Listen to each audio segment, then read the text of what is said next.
నారాయణ నారాయణ నారాయణ. మోక్షప్రదాత అయినటువంటి శ్రీహరి నుండి గోపిక అయిన యశోదమ్మ ఏ అనుగ్రహాన్ని అయితే పొందిందో అటువంటి అనుగ్రహాన్ని బ్రహ్మదేవుడు శివుడు చివరికి ఆయన శరీరాన్ని ఆశ్రయించిన లక్ష్మీదేవి కూడా పొందలేకపోయారు. చూశారా? బ్రహ్మదేవుడు పొందలేదు, శివుడు పొందలేదు, ఎవరూ పొందనటువంటి పరమ భాగ్యాన్ని యశోదమ్మ పొందింది. ఎంత తపస్సు చేసింది కేవలం 4 గంటల లోపల. ఎంత ఆనందం! అంత తపస్సు చేసి అన్ని ఆత్మార్పణ చేసి పరమాత్ముడిని కట్టడానికి ఏం కావాలో చేసేసుకుంది, అంటే నిలపటానికి. అటువంటి పని ఎవరూ చేయలేదు. ఇటువంటి దృశ్యము, ఇటువంటి రూపము, ఇటువంటి సమయము ఎవ్వరికీ దొరకలేదు. శివుడికి కూడా దొరకలేదు, లక్ష్మీదేవికి కూడా దొరకలేదు, హరిహర బ్రహ్మాదులకు ఎవరికీ దొరకలేదు. అటువంటి పరమభాగ్యమైనటువంటి తత్వాన్ని యశోదమ్మకు దొరికింది. నాయం సుఖాపో భగవాన్ దేహినాం గోపికాసుతః జ్ఞానినాం చాత్మభూతానాం యథా భక్తి మతామిహ. ఈ స్తోత్రాన్ని, ఈ స్తుతిని మనం జ్ఞాపకం పెట్టుకోవాలి. యశోదా తనయుడు భగవంతుడు అయిన శ్రీకృష్ణుడు ఈ లోకంలో తానే ఉన్న ఆత్మజ్ఞానులకు, భక్తులకు ఏ విధంగా అయితే సులభంగా లభిస్తాడో ఆ విధంగా దేహమే నేను అనే అభిమానం కలవారికి లభించడు. ఇంతవరకు అనుకుంది కదా అది యశోదమ్మ. నాది, నేను చేస్తాను, నేను అనే భావన వచ్చేసింది కదా. ఆ నేను అనే భావన తొలగేంత వరకు తాడు సరిపోలేదు, కడుతూనే వచ్చింది. నేను ధ్యానం చేస్తున్నాను, నేను కట్టేస్తున్నాను, నేను నిలుపుతున్నాను అనే భావన, నేను ధ్యానం చేస్తున్నా, నాది నేను అనే భావన ఉండే అంతవరకు పరమాత్ముడు దొరకడు. అది ఎప్పుడు వెళ్ళిపోతుందో, నేను దేహమే నేను అనేటువంటి దురభిమానము స్వామి లభించడు. ఆ దురభిమానం, దేహంతో నేనున్నాను, నేను చేస్తున్నాను, నేను తింటున్నాను, నేను దేహం అంత దేహమే ఆత్మ అనుకున్నాడు మనిషి, మానవుడు. దేహమే పరమాత్ముడు.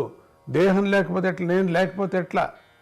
నా కాలు నాది, నేను, నా చెయ్యి అనే అది పోవాలి మొత్తం. నాది చేతులు కావు, ఇవి కాళ్ళు కావు, అంతా పరమాత్ముడి యొక్క వశము, ఆధీనము అనేటువంటి భావన చాలా కష్టం రావటం. యశోదమ్మకు వచ్చింది చూడండి. ఇప్పుడు ఇక్కడ కేవలం 4-5 గంటల్లో వచ్చేసింది యశోదమ్మకు.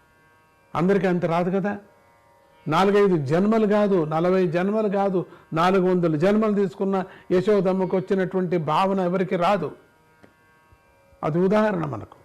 యశోదమ్మకు వచ్చేసింది. నా చేత కాదు, ఇక నేను కాదు, నా చేతులు కాదు, నా శక్తి లేదు, నాకు ఇంకా శక్తి అనేది నాకు తెలియదు అనేసింది. అది ఏదో శక్తి నాకు వచ్చి, ఆ నవరసాలు నాకు వచ్చి, నేను ఆ నవరసాలనంతా నటన చేసి నాది, నా శరీరంలో దూరాయి అనే భావన కూడా లేకోకుండా పోయింది. మొత్తం జీరో. నేను అనుకున్నప్పుడు పరమాత్ముడు దొరకడు, ఖండితం దొరకడు. దేహమే నేను అనుకునే భావన కలవారికి పరమాత్ముడు లభించడు.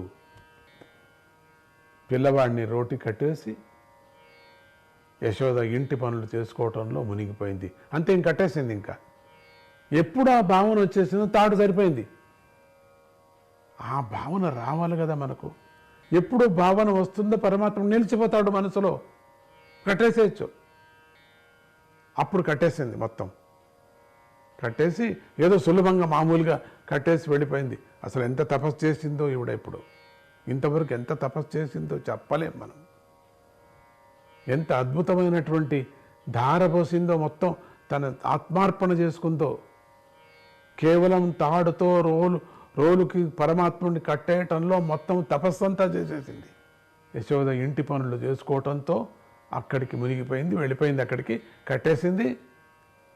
ఇక తన్ను దండి పనులు ఉన్నాయి కదా, పాలు పెరుగు దండికి ఉన్నాయి కదా పనులు, సొంతం తానే చేసుకోవాలి. పరిచారికులు ఉన్నప్పటికి కూడా యశోదమ్మ తన పనిని తాను చేసుకొని తాను వండినటువంటిది తాను ఏం చేసిందో ఆ వెన్న ముద్దనే ఆ ఆహారాన్నే పరమాత్ముడికి తిని పెడుతుంది.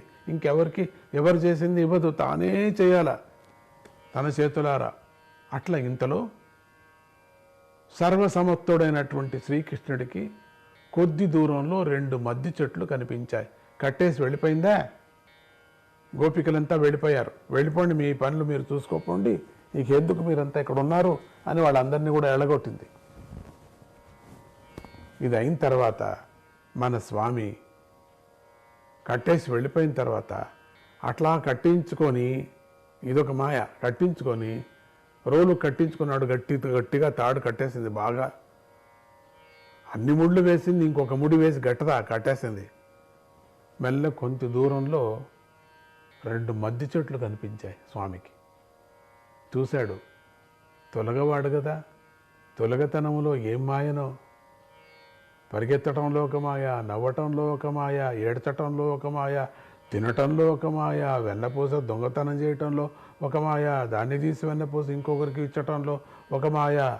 ఒక్కట రెండ, ఆయన స్నానం చేస్తుంటే ఒక మాయ, ఆ వస్త్రాలు వేసుకుంటే ఒక మాయ, మాట్లాడితే ఒక మాయ, నవ్వితే ఒక మాయ, 2 రెప్పలు మిలిమిలా అంటే ఒక మాయ.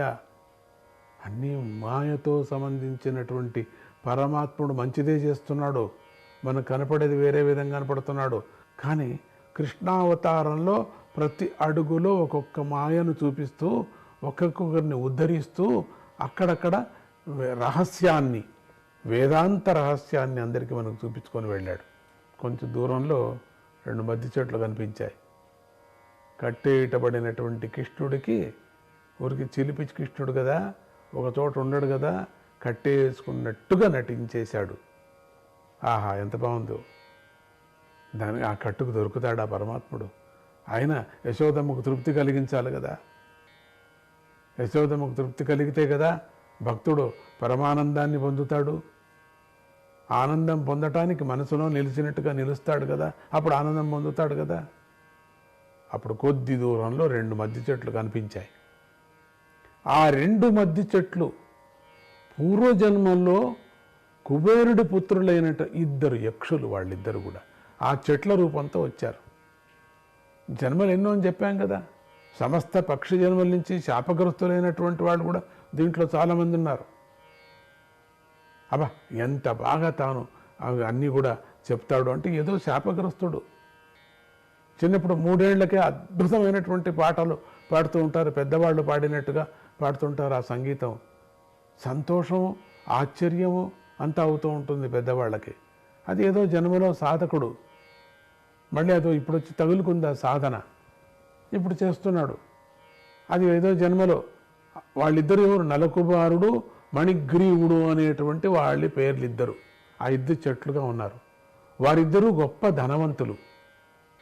ఆ ధనమదంతో గర్వించి ఉండగా వారిని నారద మహర్షి మీరు చెట్లు అయిపోండి అని చెప్పించగా వాళ్ళు చెట్లు అయిపోయారు. ఇక్కడ మనకి ఇంతటితో 10వ స్కందంలోని 9వ అధ్యాయం సమాప్తమవుతున్నది. నారాయణ నారాయణ నారాయణ నారాయణ.